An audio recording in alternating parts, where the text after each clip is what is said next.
Hello, I'm Marites Vito. Welcome to Rappler Talk. Joining us is Senator Franklin Drilon, a key member of the opposition and Senate Minority Leader. I will be talking to Senator Drilon about the presidential election, what's new and different about this campaign that we've been seeing since February this year. Please send your questions via the comment section of Facebook, and we'll try to also read your questions if we have a lot of time. Thank you, sir, Senator, for making time for this interview and welcome to Rappler Talk. Thank you, Marites, for having me this afternoon. I do hope to do justice to your program. Okay, let's start with the first question. You have been involved, you have experienced several presidential elections. What's new or what's different in this 2022 presidential election? I can't cite everything, but two major differences that I see is first the role of social media, and the second is the manifestation of the volunteerism in the campaign. First, on social media, uh, you know, social media today, whether you like it or not, exerts a lot of effort and influence on our electorate. And the difficulty is with social media comes false information, fake news, and issues and opinions which you cannot rebut because it is done by trolls. And especially the TikTok is a very, very damaging means of transmitting false information. So these are the differences. I think this is the election where social media was extensively used for by the candidates to push their own agenda. So that's the first basic difference. The second basic difference, Marites, is the volunteerism that I see in the campaign. At the start of this campaign, we realized that we did not have the local politicians' support. Naturally, we are in the opposition, but more than any other administration in the past, this administration has made it very clear that your not being with the administration will not be looked upon with favor and would have consequences. That is why it was very difficult to solicit the support of the local politicians. And that is why we sort of, the campaign bypassed the local politicians and organized volunteers. You have Robredo People's Council, which handled the campaign at the local level, would handle all the rallies. And here you see the passion that these volunteers exhibit. They are not paid hacks. They are there on their own. They spend their own money, and the passion that I see on the streets is something that I have not seen in the past campaigns. In Iloilo, I was with the president with the Vice President Leni on an open pickup. And on the streets, while we were running, I told the vice president, I said, Ma'am, there is something that I see again that I did not see in the past campaigns. He said, what is that? Do you see the nuns lined up in the street? Yung mga madre po, nasa kalsada, waving and shouting her name. And everywhere in the rallies, the nuns would be right in front. So this is the fervor, this is the passion that I see.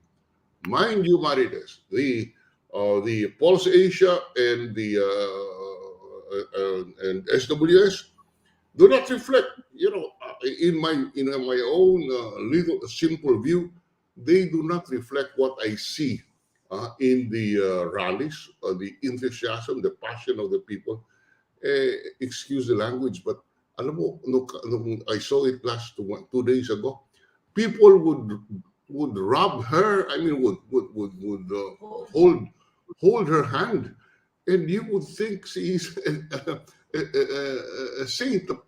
Hawakan lang, matutuwa na sila.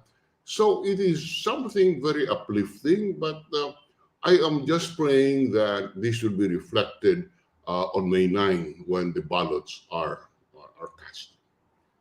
Sir, can you compare the fervor, the passion? Some are comparing it already to the 1986 snap presidential election. Ganun ba yon or may kaibahan?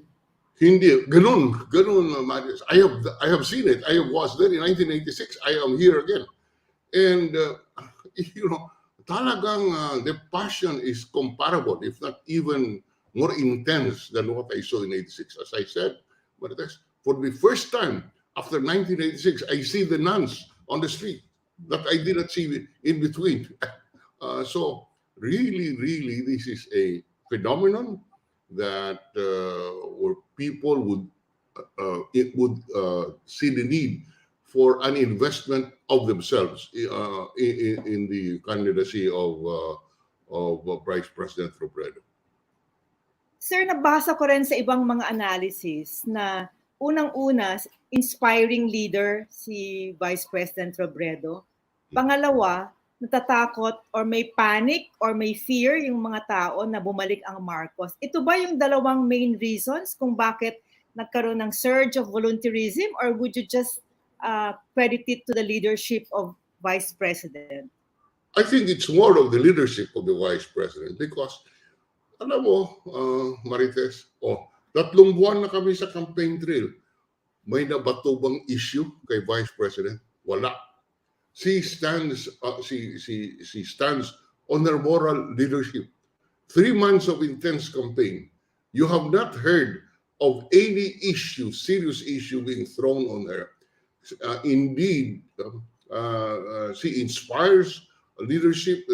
She's inspiring leadership, and this is what gives me hope.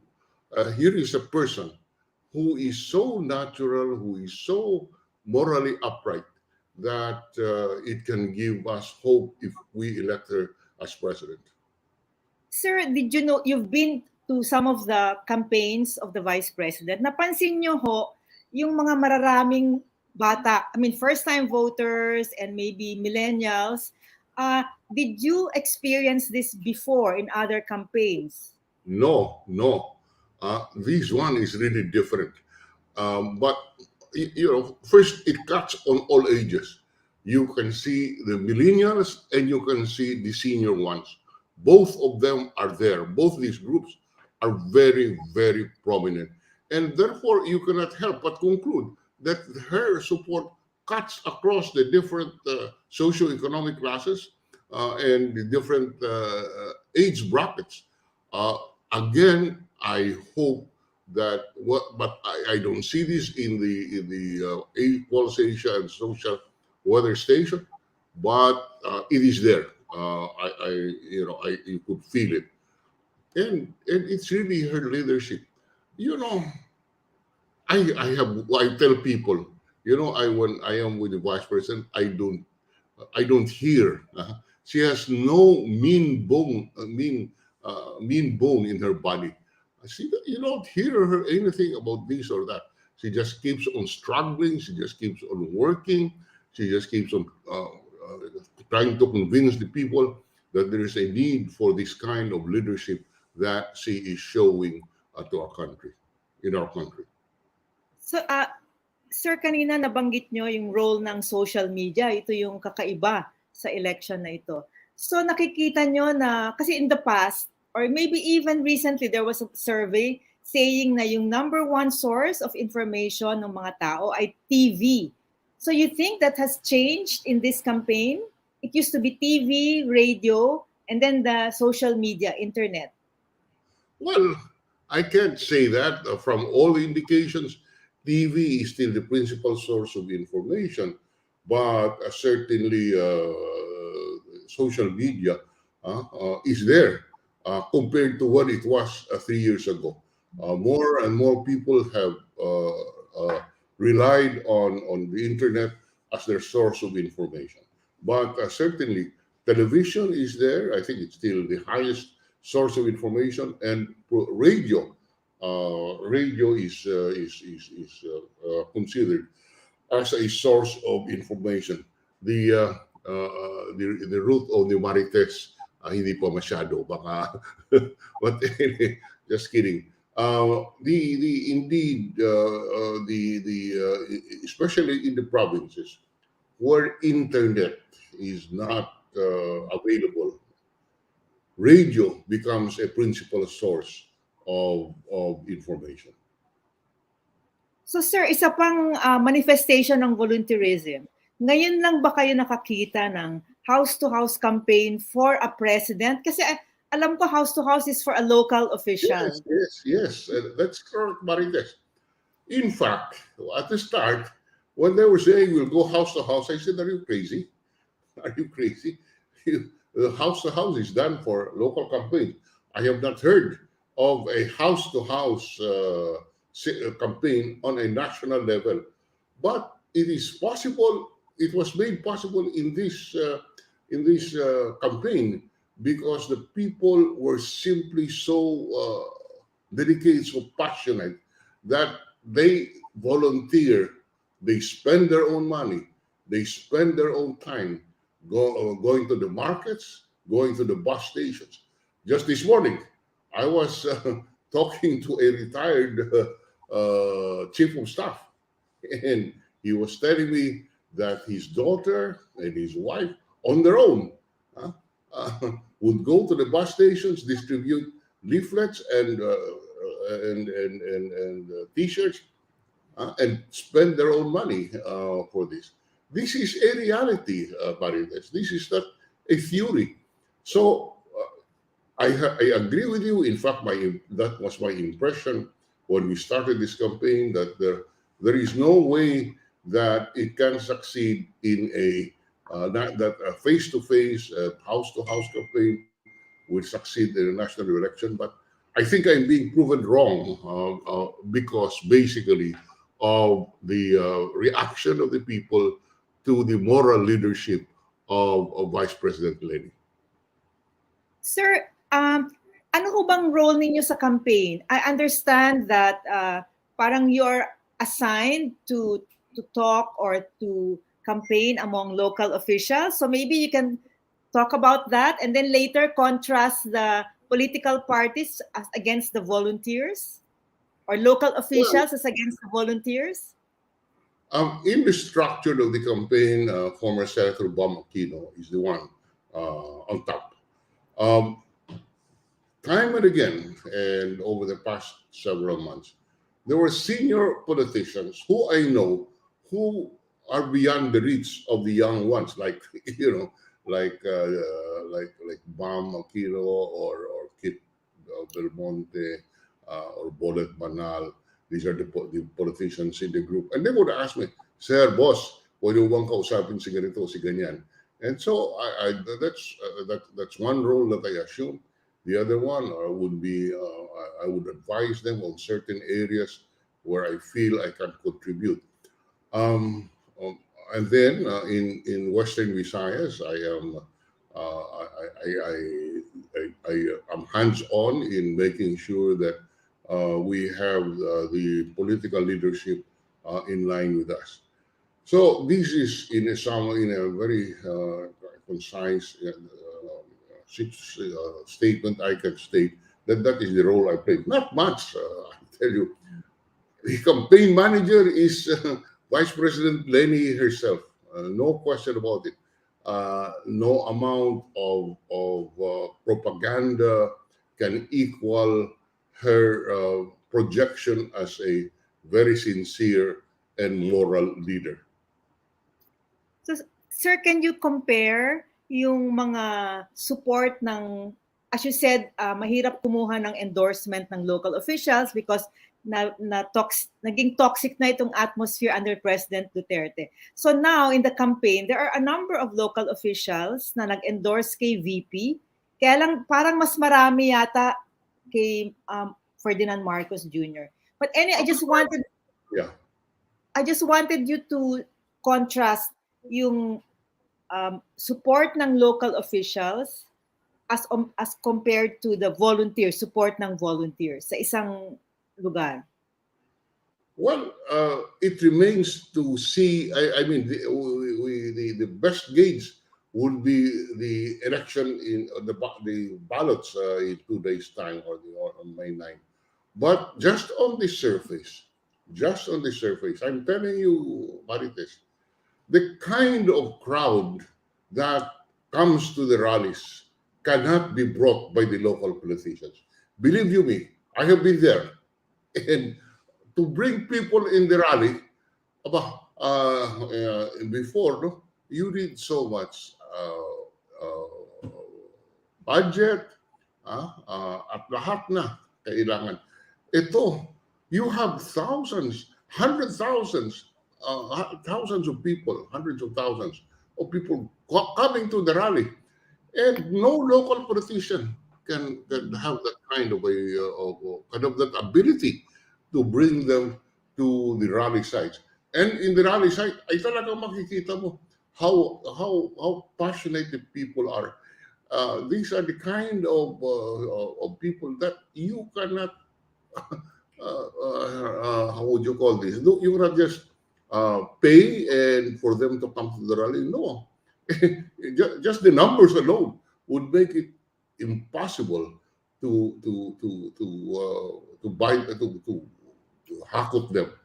But here, ay talagang hindi ko pa po nakikita. Matagal na po ako sa kampanya. Ngayon lang ako nakakakita ng libong-libong tao. In Pasig, in MOA, in Pampanga, all of this I have seen. And in Iloilo, in my own home province. This is, I think what Leni's leadership was able to do is to bypass the politicians insofar as this is concerned, insofar as talking directly to the people. And again, I would repeat, I hope this is reflected in the ballot when the ballots are cast on May 9. Yeah, there's a comment. I will read from Anna Marie G. She says, in fairness, the Robredo campaign would seem like she's coming from a big political party, not having much of local politicians endorsing her, and yet it's a fact that preparation of volunteers are grand. Okay, so that's confirming what you said earlier. Yes, she looks like, I highlight that. Para bagang galing siya isang malaking partido politikal. Ngunit hindi po siya nagagalit sa isang partidong politikal na malaki. Yung mga tao po na nakikita natin, wala pong political affiliation yan. Makikita mo na talagang mga ordinaryong mamayan na talagang naghahanap ng paraan para magkaroon ng mahusay na liderato ang ating bansa. Sir, nabanggit nyo, very interesting na VP Robredo bypassed the local officials and went directly na to the volunteers and the people. Ano ho ang magiging future ng mga political parties natin in the light of this, surprising campaign of Leni Robredo? Well, okay. To me, this would have a very substantial effect. For the first time, a politician of the caliber, of the character, of the integrity of a Leni Robredo can bypass, at least from what we see, the political machinery. But as I said, I am just relying on what I have seen, and it's something that I have not seen before. Talaga pong pagmamahal ng taong bayan ay nakikita natin dun sa aming pag-iikot. So sir, importante na may tinatawag, sir, na command votes, hindi ho ba, versus retail votes. Applicable pa ba ito ngayon? Kasi kailangan ng mga local officials para dalhin yung mga mamboboto sa presinto. I mean, will the volunteers do the same? Bring, far-flung voters to the precincts? Well, that is, admittedly, that is not an easy situation to achieve. But what I can tell you, Marites, is the closer the people are to the urban centers, the less effective would be the how would you call this? The politics, the local politics, in terms of influencing. In other words, there will be greater chance where people are exposed to communication that they vote independently. Our only problem is social media being manipulated by those who have the means to do it. That is why, Marites, in that controversial SIM card registration Mm. bill, I inserted an amendment that will require the platform owners to identify, if requested by the proper authorities, to identify who are these owners of these social media accounts. And but we are not. That is why we are not saying that they should stop. We are not imposing in the proposed bill. I did not propose a prior restraint. You can continue maligning anyone that you would want to malign. You can continue to promote fake news, but we want you to be responsible by being identified. Because any responsibility, any freedom, including the freedom of the press, must carry with it the responsibility.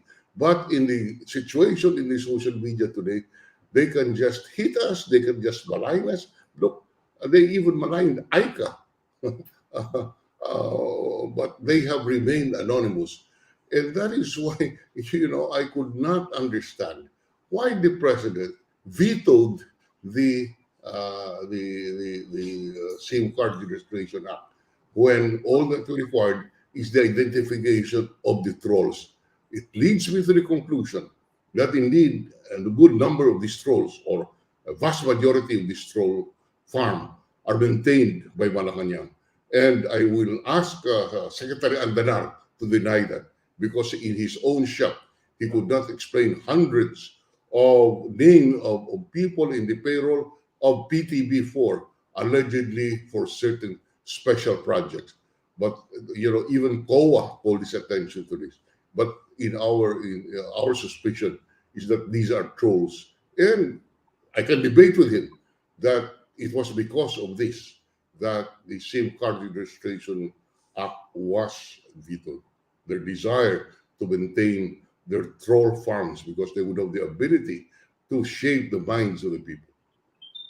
Yeah, that's really a very interesting subject, sir. Parang ang hirap ngayon tignan yung, paano mo ba i-regulate tong social media? Everyone's trying to think about it. So the first step taken by the Senate is Hindi that, po natin do not even attempt to regulate it because they can do what they are doing now.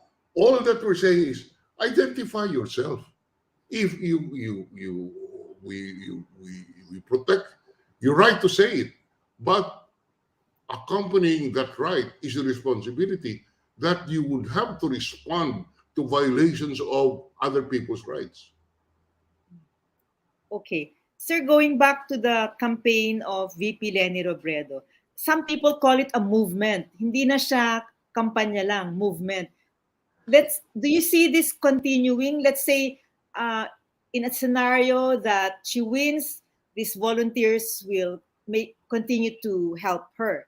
If she loses, will this be a movement that can be sustained? We hope to. We hope to sustain it. I will do my share in trying to convince Vice President Leni that we continue this because this is now the equivalent of a stronger political party system, where I fear, Marites, that the opposition will not exist. Will be very difficult to sustain in the next 6 years.